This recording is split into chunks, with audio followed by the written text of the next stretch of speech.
Wisconsin at Rutgers. I could not have been more wrong about a game than this one. I was wrong about the Friday night games. I was wrong about Alabama, South Carolina. I was wrong about, well, another game coming up here, but I think this one was the one I was the most wrong about. I figured this would be a Rutgers 21-17, 24-20 win, something like that.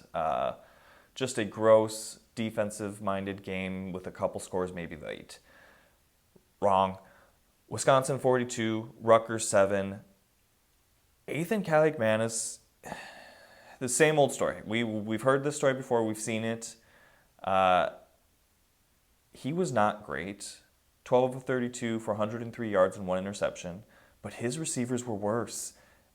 Again, like I said, we've seen this before. The throw is not, it's not great. It's not a perfect throw. You know, the receiver does have to go behind him a little bit, go up a little higher than he should to catch it.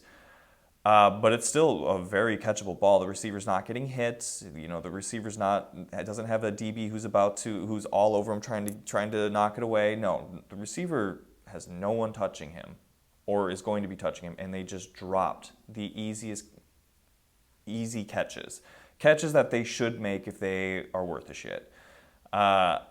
It was just rough. Now, like I said, it's not like it was a perfect throw from Ethan, but you should not need a perfect throw to catch it. If it hits you right in the hands, I mean, come on. There was a couple that they just went right through their hands, and you can't do that.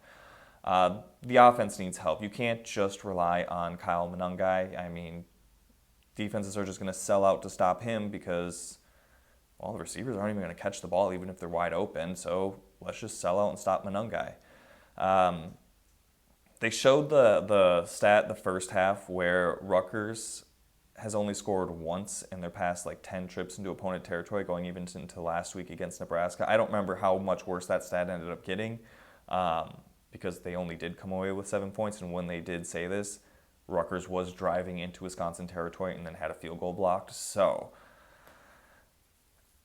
that stat might have gotten a lot worse. The offense just needs so much help. And on Wisconsin's side, I knew that when Tyler Van Dyke went down, there were some people who said, you know, the competition was closer than people realize. They're not going to be too upset having Braden Locke be the quarterback. You know, you heard those rumors going around. But now that, you know, he hasn't played great, but, you know, he played pretty good this weekend. Ches Malusi leaves the team, gets injured, steps away from the team.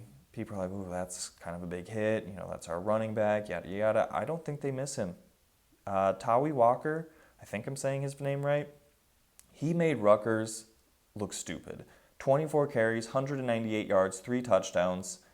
And it's not like he just had been playing like shit before and then blew up. He's been playing pretty good the last couple weeks. Wisconsin might have found something. They may have been starting the wrong quarterback, and Ches Malusi leaving the team. You don't root for injuries, and you never hope a guy gets injured, but it might be a blessing in disguise. Wisconsin might be turning it around, which makes me a little nervous for that Gopher game coming up. If Wisconsin gets on a roll, I don't love that. But overall, ugly game for Rutgers. Preview for the dead list, Rutgers might be on dead watch unless they can get that offense turned around.